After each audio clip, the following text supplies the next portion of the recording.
Welcome to the Going Beyond podcast. I'm your host, Randi. I'm a mother, an author, and an entrepreneur who is committed to and curious about living a life that is always evolving. This is a lifestyle podcast covering health, both body and mind, self-care, why it is a necessity, and how tough it can be to master, entrepreneurship, its ups and downs, cultural disruption, and the topics we sometimes avoid, as well as love, sex, friendship, and more. This podcast is a place and a community for people who are willing to do the hard work of growth, who want the tools and inspiration to step into it, and who want to grow each and every day of their lives. I interview movement makers, leaders, survivors, writers, and founders. Their stories move me and will move you to cultivate more strength and clarity during every step of your day. Enjoy today's episode, and thanks for spending time with me at this very special place in my life over here at the Going Beyond podcast. If you're enjoying the Going Beyond podcast, consider subscribing so you never miss an episode. When you subscribe, our weekly episode arrives right onto your device on whichever platform you've subscribed from. We also appreciate 5-star ratings and reviews. Thanks so much for your support, friends. We're so glad you're hanging with us. Hi, everybody. Welcome to the Going Beyond podcast today. I'm psyched, as always, that you're here. As you know, I really love to bring women who are doing important, brilliant, driven work in the world. And today's guest is absolutely one of those women. Today, I'm joined by Dr. Zabina Bhasin. She's an entrepreneur, a child psychiatrist, and a mom of 2. And she has a dog, I just found out. So technically a mom of 3. She's the founder of In KidZ, which is a subscription box because her passion for children and teaching them how to be culturally competent in today's society is massive for her, as I've just been learning in our little pre-recording conversation. The In KidZ subscription box delivers the world's cultures every other month to families to raise global citizens in the next generation. I mean, let's just say this. Zabina has a lot of passion and a lot to share with us about our children and how we are actively raising this next generation. So I'm really excited to dive into this conversation today. I know that this is a topic that many parents are thinking about as the world is going through so much massive shifting and changing. But it's also something that non-parents are thinking about if you're a non-parent, because our kids are future. So I'm really happy to have Zabina with me today, and I'm going to welcome her now. So, hey, welcome. Hi, it's nice to be here. Thank you for having me. I'm so happy that you're here, and I appreciate that you're up early on the West Coast. It's always a gift to me here on the East Coast. I have a lot of friends on the East Coast, and they're constantly texting me at like my time, 6 a.m. or 5 a.m. They know I'm up. I'm an early riser, the physician background, because we had to go in for rounds, or when I was administrator at the surgical center, like we would be in early. So I'm used to it. But sometimes it's like with this COVID and being home, like, I just want to get back into bed. I know it. I feel you. But it doesn't sound like you're in bed very much, Zabina. No, I'm not. We were just talking about how I was telling you, I'm like, I think part of the reason my body hurts all the time is lack of sleep. I need to sleep. Yes, I get it. When you're not only parenting, and parenting, as we know, is a heavy duty job right now, but you're building quite a lot. And I think that from what I am learning so far, and we're going to get into even more, you're not just doing work because you're like, oh, I have a good idea. Like, you're doing work that is really about driving change and changing the course of the future and using our children and how we're shaping them as the method. Tell us about this, I don't want to say revelation, but like this very particular drive that you feel and that is guiding what you've created. Yes. The best part about this, it didn't start from just me. It started for me as a child. Like, I grew up in a multicultural, multifaceted home. My mom was actually, I have to say it's her idea. it started from her, actually, I wanted to say. So she was very involved in our lives. She's an educator herself. And me and my brothers, we are Sikh. So my brothers have long hair. We are religiously not supposed to be cutting our hair, and they wear the turbans. And they and I would go to school. And because of the way we looked, the way we ate certain foods, because I have a larger nose than people, I look different, we would get made fun of. We would get bullied. And my mom, she was brilliant. She, instead of, going to the parents or going to the school, she went to the teacher and she said, I'd like to come in and teach the children about my heritage, my culture, my religion, so that parents and children can understand where we come from. So more on an educational basis, not to only show what the differences are, but actually to compare the similarities of their cultures, of their religions, and say, we're not very different, but we're actually much more similar. She did this, and we were in kindergarten and first grade. I tell this story and my mom loves it. I think she didn't realize it was just so natural for her to do it. And it was every year she'd go in every year. And this was all throughout my elementary school. And I remember our principal's name was Mr. Peck, and he knew my mom like on a first name basis. And eventually what happened was, by the time I hit like fifth or sixth grade, there were parents from many different cultures and many different backgrounds and many coming in and actually explaining about their own cultures and religions. I mean, it's interesting, Zabina. I just want to pop in. I relate to parts of your story. I grew up in upstate New York, and I'm Jewish, and I grew up in a very kind of non-Jewish area. I also was made fun of for having a bigger nose. So when you said that, I was like, God, I feel that too. Bigger only in relationship to Western European concept, let's just say. I think whatever they think the norm is. Exactly. And I remember being made fun of for being Jewish on the school bus when I was, I think, in sixth grade. And I remember that my principal, who was an African-American woman, did an amazing job of educating. If I remember, she took the young boy who was taunting me and had him do a whole research assignment on the Holocaust. I was like, well, that's a good way to give. Wow.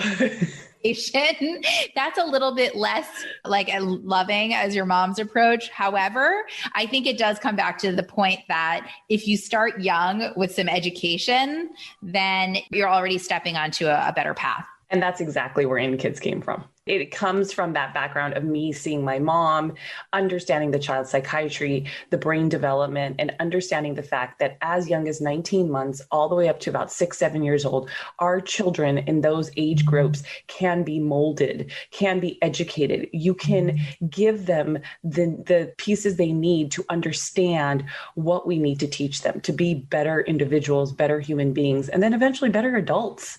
Look, no kid has a flaw. They're molded to what they're going to become.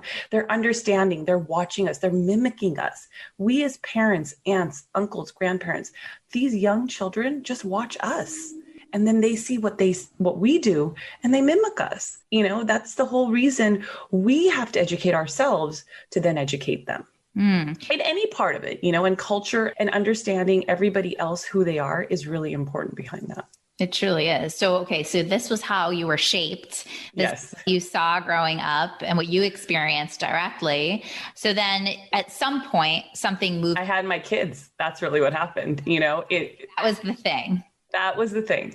So, I've been a physician and I take care of children, and I've done that. And then I went into hospital administration and I dealt with adults who came from different backgrounds. And I had my kids a little bit later in life. And when I did have my daughter and son, who are now 4 and 3 years old, I saw this world where I was like, what are we doing? Why are we not educating these children? Why is there still bullying? Why is there still, differences? And why are we making fun of other kids? And what is happening? There was something I'm like, I'm now, 30 plus years old. And 30 years ago, my mom did this to help us. And I feel like there hasn't been that change. What are we missing? Okay, so we can go into the schools, we can talk about it, but teachers have so much on their plate. We need to do it in our homes as well. We need to take something and some responsibility to say, they're going to learn this in school, but we need to educate ourselves.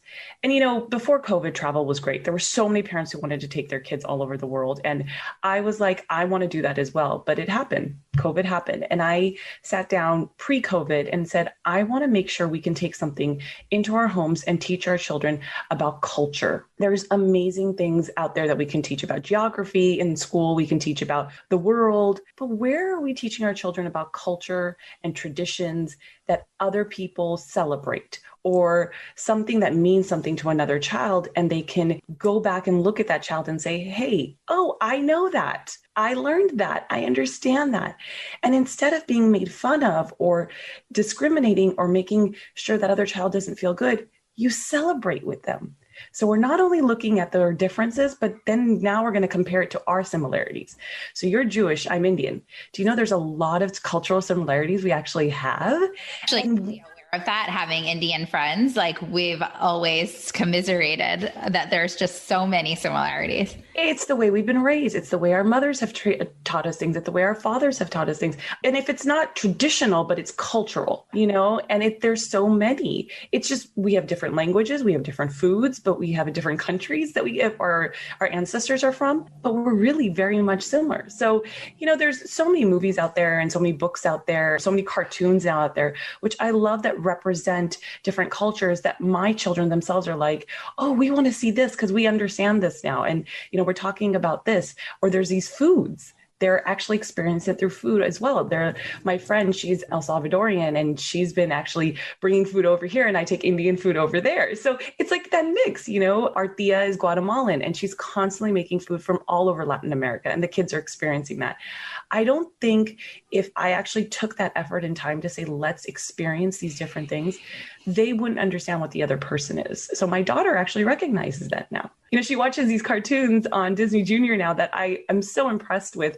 And she's like, oh, that's Santiago. Santiago's from here. And I'm like, okay, I don't even know that.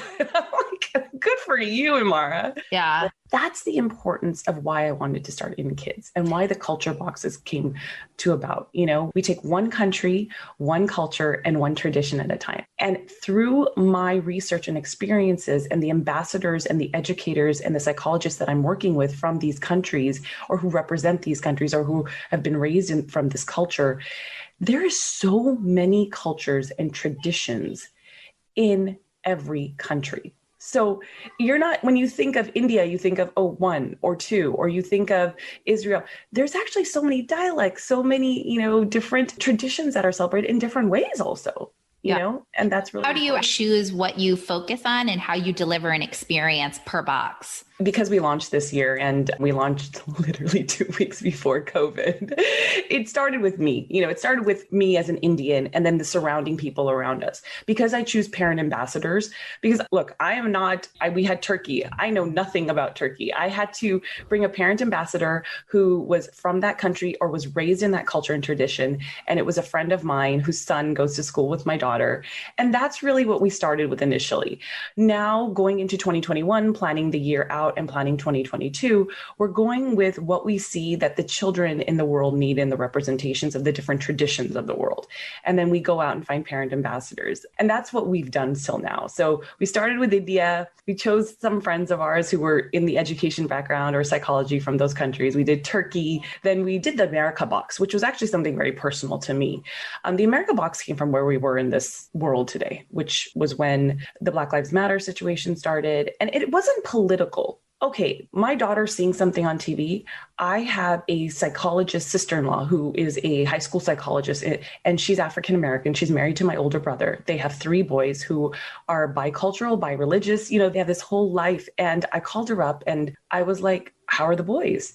And that's where the America box came about, because she, as a psychologist in high schools, was like, Zabina, I don't think my sons even know what the history of Black history is. It wasn't about the color of the skin. It wasn't about racism. It wasn't about the Black Lives Matter.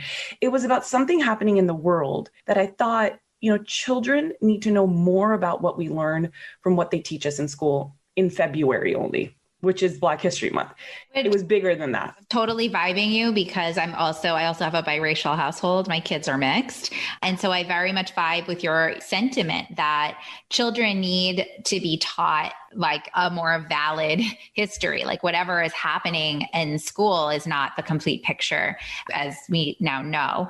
And so the power of bringing those experiences and explanations into the home, I think is important. And two, I think COVID has 1000% highlighted that. As much as it's been difficult not to send our kids to school the way we've known, suddenly the power comes back into our hands in terms of how do we actually choose to impart real knowledge, real insight, and of course, real compassion onto our children. Yeah. So that was this, exactly to answer your question. So when we went, decided the boxes in the last 6 months, the America box, which I'm going to do an America box every year, and it's going to be based off of, the idea came from the Black History box, but, there's 50,000 cultures in the United States. Yeah. And I don't think we actually know or even have heard of, like, there's a Black history culture, there is Italian Americans, there's Irish Americans, there's Indian Americans who have done stuff for the history in this, and there's so many Jewish Americans, that have been born and raised here and have done stuff for our country. So we're going to do an America box every year based off that, because we have culture in our own. We are a diverse culture where there's no one American culture, but there's many cultures that make us. And that's where the Black history box came from, was because I wanted to teach children between the ages of, like I said, 2 years up to like 7, 8, 9 years old, that there's more to Black history than just what we learn in school. And that's where the book came from, Skin Like Mine. She has another great book, Leticia Perry, Hair is Like Mine. I'm a book person, so I make sure my kids have a diversity of books. Yeah. And so that was really important, to get a book in every box as well. Our games in there, our flashcards in there, that actually teach more than, I didn't even know that the spotlight, those lights, the red light, the green light, and all that, that was just invented by a Black American. I actually found that out recently. Yeah. And so there were so many things: who won the first gold medal, who was the first surgeon, who was things like this that I was surprised that I didn't know. Yeah. I'm 42 years old and I'm like, okay, this is educating me. And that's where the America box came in, because it was more than, it had nothing to do with politics. It was, okay, my kids are seeing this. Let's talk about who these people are and how they're, again, very similar to us, even though they seem different, I think what's also so beautiful about this, and we can all reflect on this in terms of the exposure that we have to anyone who may be considered any sort of minority, or, I guess it would be other than the European white background, which is a big part of the United States. And that's wonderful, but we're welcoming and we're working toward welcoming all people in a much more open-minded way. I think one of the things I've seen is that if our kids are just, as you're saying, joined into a conversation through experience and something that's more joyful and celebratory, it becomes commonplace in the best way. It becomes common. So a great example, of course, for my family is, yes, of course, as a biracial family, there's just an understanding that you can look in a variety of ways, and it is what it is. We also happen to have really close friends in our lives who are same-sex couples, and there's literally never been a question about that. Why two men are married, and my 8-year-old son, who's like a basketball dude, is like, goes off for the day with his uncles. And it's like, literally not a question. I remember there was like one day he was like, they kiss each other? And I was like, yeah. Like there was like that one question, but then other than that, it's like nothing. And I think that to me, that represents a possibility of what if people are not othered? Like, what if it's just part of your life? It's the norm. Yeah. And that's the importance of this. And again, it goes beyond the mission, and the passion behind In KidZ is to raise our children not only to be better adults than we are, but better global citizens of the world. And really about the fact that whatever they're seeing and whatever we were challenged or we thought was different or we thought was not the norm is the norm now. It's really interesting you were saying about they see, same-sex, couples and all that. We're raising our kids in that too. Mine are a little younger than yours, but they see it. And when the questions arise, I'm going to step back for a minute, where my mom comes, as educated she is and as amazing my mom is, she still had that little, oh, a boy can't do this, or a girl can't do this, or a girl should do this, And I come from that culture where for my husband and I, they're going to do exactly the same thing, and my son loves playing with dolls. My son loves we're Indian. We love wearing bracelets and, putting on bindis, and he sees my daughter wear the Indian lehengas and he's like, I want to wear it too. I'm like, go for it. And for my mom, that was still like, why are you letting him do that? And I said, Mom, it's okay. Let him have his creativity. Let him express. So in the same way, if we let go as parents to say, this is the norm, they're only going to see that as normal. Yeah. It really comes back to, in this young age, they are mimicking us. What we say, what we do, how we act is what they're going to see. And the news, I'll tell you, for a 4-year-old who just really passes by and watches the news for a second, it connects with them. They hear it, they question it. And I think as parents, when we're trying to explain them something, I think, we don't want to say the wrong words. We want to make sure I think the simplest way to just say it, this is right and this is wrong. And we know that. We know what is right and wrong. And I think that's what we have to do. It's the same thing where my mom went in and she said, this is right and this is wrong. But she did it in such a great way where she wasn't telling the child, oh, you're wrong and don't say this and don't act like this. She just took it in. Hey, let me tell you what we do and how it compares to you. Yeah. Another thing I would add too is that I think we can all relate to a certain degree of stress and anxiety. And I would equate that to a certain nervous system response that we all feel right now from the tension of the world, the feed of the news, like all the things that are just in our bodies and our energies, and our kids feel that as well. And to me, I think you can't undo that for anyone, but what you can do is counterbalance it with joy, with positivity, with, I think, nature, the things that kind of ground your nervous system. And I think our kids need that. I definitely think, I have an 8-year-old. I do have a 4-year-old too. So. Oh, I didn't know that. Sorry. That's the same age group child, but they're amazing. The 4-year-olds are actually, they are just bright in my, it's creating this, and I'm not even doing it. I see it. Yeah. They're curious. They are empathetic. They have this, like you said, this kindness, this joy in them, this positivity in them. They're inspired right now, and their brains are like mold. And what my boxes and the In KidZ subscription does is it only emphasizes and it only brings more, curiosity for them and creates this empathy for kindness. And that's really what I'm trying to do. And it's exactly what you're saying. They're in this place right now where we could, and even 8 years old, just so you know, they're still able to be molded to get that. I think it's when they hit that 11, 12-year-old, I know when they hit that 11, 12-year-old place, that's when they're starting to make their own decisions and they're trying to create their own opinions. But at that point also, as parents, we still have the ability to push our ideas, not push, but to create these ideas for them that they can start thinking beyond what their opinions are. And that's the older teenagers I'm talking about.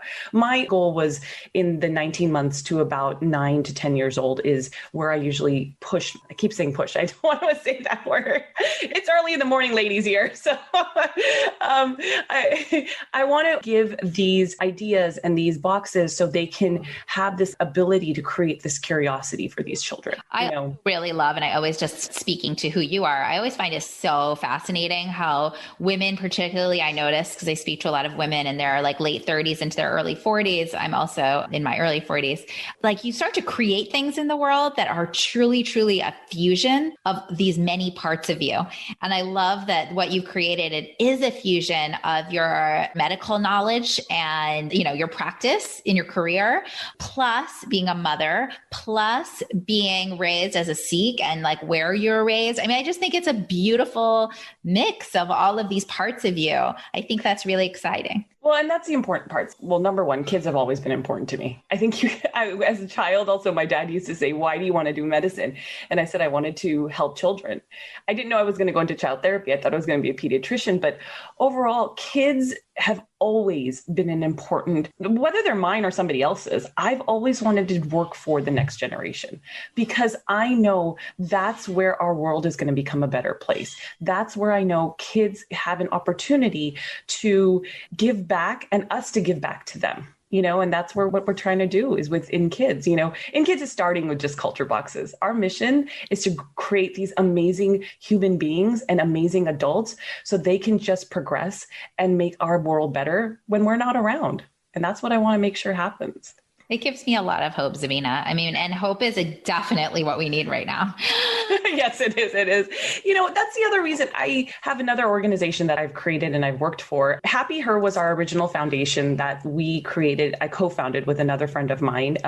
If anyone knows, her name is at Mama Jose. She's this funny mom on Instagram. She's got much more following than I do, but she's great. We created Happy Her, and we just merged with a 10-year-old group called the Chai Mamas. So we're all now called the Chai Mamas. And what we do is we help South Asian women. We uplift South Asian women. We empower South Asian women. South Asian women in not only in the United States, but the communities around the world, they're a minority in itself. They don't speak for themselves. They don't feel like they have resources out there. And we have created this amazing community that women from all over the world can come to. And we do book clubs, we have events, we have conversations, we have resources for them. From everything from mental disease to abuse, or to just talk about our kids or not to talk about our kids. And our group is from 18-year-old young women to a 90-year-old older women. And what I like is we actually come together and talk about each other's lives to uplift each other. I learn from the women who are, above my age. And I also learn from the women who are younger than me, because that's how we're all going to learn from each other. And Chai Mamas recently, what we do is as a nonprofit, we also give back to nonprofits who are doing, we're right now working with Mission Save Her. We have a Love Light box out, and everything that we were donated for this box, it goes back to Mission Save Her. And Mission Save Her is to help prevent child trafficking and women trafficking. So it's actually an amazing organization. But, women and children are really what make this world. And again, I don't have anything against men. I'm not like this huge feminist or anything. I love my husband, but I just think, I didn't feel you were anti-men, but no. Women and children, what are birthing the future. Yeah, exactly. And that's really where all my passion lies in. If we can support our mothers and our aunts and our grandmothers, that will now also support our children, because they are who are raising our children as well. And don't get me, there are single fathers out there who do an amazing job. There are great uncles out there, great grandfathers out there. There is a majority of people in this world who are women who do all that work. And we see that. And now in COVID, we see how amazing we can do things as women. We can be teachers, we can be cooks, we were already great moms and great, entrepreneurs and career women, but we have all these other abilities we can do. And our husbands are stepping in too. Yeah. And it's time. The other thing I would say too is that, this period of time is very hard on women, and statistically women are dropping out of the workforce and dropping out of business ventures. It's very upsetting. And so what we know to be true is that we need to lift each other up. I love what you've created. I've been for a very long time in the women's empowerment space, and I've always believed in community and commiserating, sharing resources, listening, talking. It's so powerful normally, but it's even more imperative right now because we are feeling the weight on our shoulders. So I give you huge applause for all the things you've done. And with that said, with all the things that you've done, all the things that you're holding up, tell us a little bit before we say goodbye, a little bit about how you are nurturing yourself, because we know full well that to give the way that you do, that you need to invest in the foundation, and you are the foundation. Absolutely. So growing up, I didn't see a lot of self-care or taking care of mom. Mom took care of us. We had all my mom's sisters lived with us. I had like 8 cousins in the house growing up. So there were a lot of women though, like my aunts who all helped and stuff. I don't know if we just didn't see it, but I never saw a lot of that. But I realized later in life, after I had my daughter, because all I did was I was a career-oriented woman. I went to medical school. I became a physician. I became a hospital administrator. I built cancer centers. And then all of a sudden I became this mom, and I'm like, wait, what do I do now? And I forgot about me. And recently, in probably the last 2 to 3 years, I discovered something known as miracle mornings.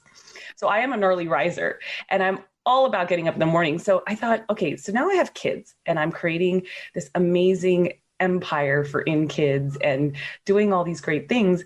How can I preach about taking care of children and women if I don't take care of myself? So I read this book called Miracle Morning. And then obviously, I'm extremely positive and I love inspiring people and motivating people. So I also read The Secret right before Mara was born. And they both kind of combine me together to say, what kind of path do I want to take? So I get up in the mornings, I do my prayers and I do a meditation. I choose my meditation cards and then I journal. Journaling for me has been, whether it's just spouting out words or it's putting what I did yesterday or creating an intention. I learned all this in the last 2 to 3 years. Like, I know there's amazing yogis out there and amazing people who've been doing this for years and years, but I think it's more of an internal thing for me. And I love creating that. So I'll meditate, I'll create my intentions, I'll do my journaling. I love exercising, so whether it's going for a walk or it's doing my Pilates, or now I can't go to a reformer, but I miss that a lot. Yeah.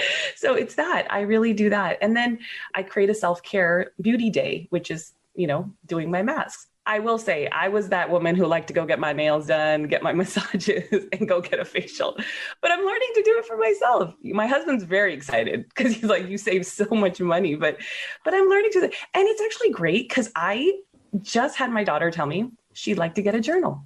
She's 4, but I bought her a little journal that she can draw pictures in. She's understanding gratitude. My son at night does gratitude with us. He asks us what we're grateful for the day. So they see me and they want to do the same thing, or they see what my husband reads and they want to read the same thing. So I think that's what for self-care for me is. I actually get excited because I see they want to do it too. My daughter likes the whole mask thing. I don't know if my husband's excited about that. He's like, it is fun. It's fun. I'm like, I'm going to do a little mani-pedi beauty thing for her 5th birthday coming up. I was telling a girlfriend of mine, I'm like, it's okay. We're not telling them they're not beautiful. We're telling them you're supposed to take care of yourself too.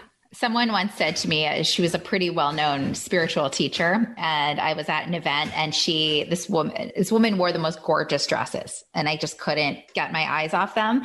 And so when I had a chance to meet her, I just said, oh, your dresses are so gorgeous. And she said, I dress my spirit. And I love that because I think what it does is whether you're painting your nails or you're putting on beautiful things or you're doing your mask, it's like your body is your temple and it's the temple of your spirit. So I think it's joyful and I love that you're taking care of yourself. I love that your kids are watching and you do exude so much positivity and hope for the future. So yeah, you need to love on yourself too. Yeah. And I've only learned that in the last few years. It's been a challenge for myself personally to understand, and beyond self-care, it's loving myself and accepting myself, being authentic with myself and knowing that I can do more than what I just want to do. And I say that to every person I meet now, because we don't give ourselves a lot of credit. We question ourselves so much, which is what is going to be what we're going to show our children. And that's really where we need to stop. We need to, as women, be positive, supportive, and uplift ourselves and others. That's really what it is there. Amen. Everything you do, Zabina, I'm amazed. And I'm so glad I got to know you today in this conversation. It's truly a gift to me and I know a gift to our listeners.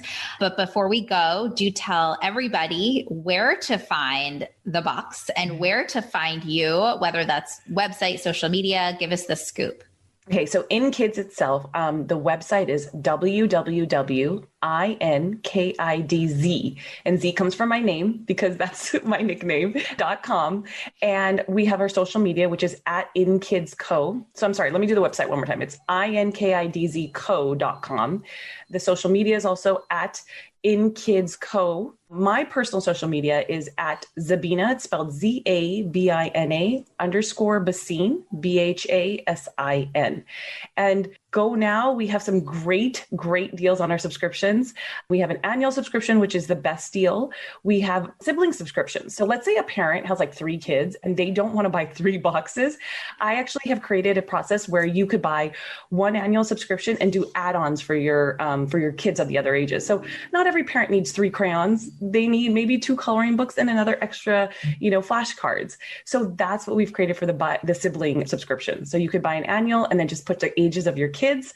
And then we would add on some things for your annual subscription. We have a limited edition The Volley box out right now, which is so cute. They have the best crafts in there. And then next year, we're actually in the holiday, we're creating a holiday box. So let's say you haven't bought the annual subscription this year and you like the previous boxes. We're putting all of our boxes in one with a deal for the annual subscription. So you can give it as a gift. Grandparents, this is great gifts for your, the grandkids and uncles and aunts. And it also gives the kids a box every other month to get next year that parents don't have to worry about an activity, and something that they can teach culture and tradition to their children. I love it. That is so great.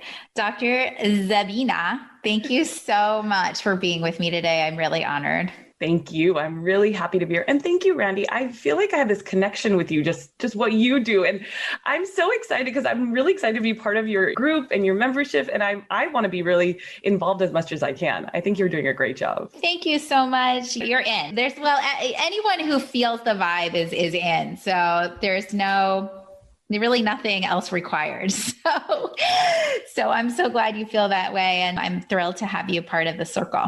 Oh, thank you. And thank you for taking the time with me. Yay, doggies. We welcome dogs on the show. Now that I am now also a new dog owner. Okay.